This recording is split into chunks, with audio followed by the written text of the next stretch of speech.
Bakit mas marami nagsasabi na mas maganda yung kabataan noon? Eh hindi pa naman putok na putok yung internet noon.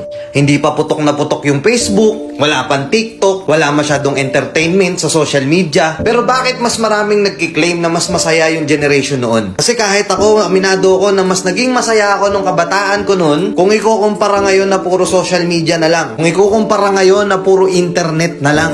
Alam ko maraming sasangkayon sa akin dito, lalo na yung mga batang 90s. O yung mas matanda pa doon. Kasi noon, instead na sa GC kami nag-uusap-usap, meron kaming eksaktong oras at eksaktong tambayan na doon kami pupunta pagdating ng hapon. Magkikwentuhan kami ng mga walang kakwenta-kwentang bagay. Kahit wala kaming pera, nakatambay lang kami. Nag-uusap kami sa mga bagay-bagay. Physical kami magkakasama. Biruan, asaran. Minsan pa nga pagka merong ibang grupo doon, minsan nagkakaroon pa ng suntukan. Alala ko noon sa lugar namin, bawat street, bawat kalsada, iba-iba yung grupong magkakasama. Hindi pa uso yung Mobile Legends noon. Ang uso pa noon yung mga Metal Slug pa. Kami yung generation na nasalubong namin yung era ng pagpasok ng computer shop. Magtatabi ng ₱5 piso sa baon para makabuo ng 10 o 15 pesos para makapaglaro sa computer shop pagdating ng hapon. Grabe trash to ka nun. Sobrang ingay sa computer shop. Dalawa lang yung sikat na nilalaro nun.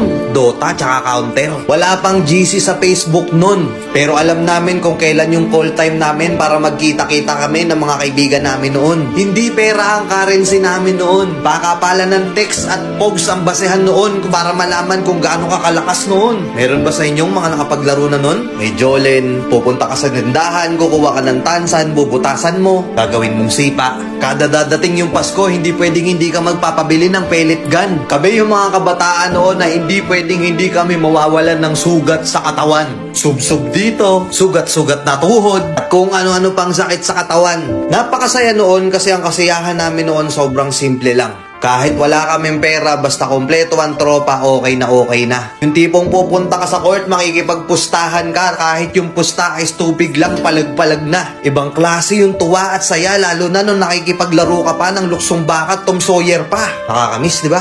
Ngayon kasi hindi na eh. Ngayon kasi yung ibang kabataan ngayon, hindi na nila nakakanasan yun. Ang nagpapasaya na lang sa kanila, yung mapasagot nila, yung crush nila ngayon. Puro pag-ibig, masyadong nagmamadali. Nakapokus na lang sa social media, hindi na lumalabas. Siguro oo, dahil nga yun na yung kinalakihan nila, masaya na sila dun. Pero aminin man natin at hindi, sa mga nakaranas ng mga ganong klaseng kabataan noon, mas masaya, di ba? Na kahit gutom ka na maghapon, may palo ka pa pag-uwi. Hindi yun mahalaga, ang importante kahit gusgusin na yung itsura mo, as long as makalaro mo yung mga kalaro mo, okay na. Masaya ka na. Nakakamiss lang balikan. Tapos ngayon yung buhay natin hindi na ganun kasaya. Hindi na ganun kasimple. Kaya minsan naiisip natin sana bata na lang tayo ulit. Oo, wala nga tayong pera nun pero masaya tayo. Hindi ganun kalaki at hindi ganun kabigat yung problema noon. Habang tumatanda tayo, nawawala na yung saya natin nung bata tayo. Kaya minsan yung iba, ini-spoiled nila yung inner child nila ngayon.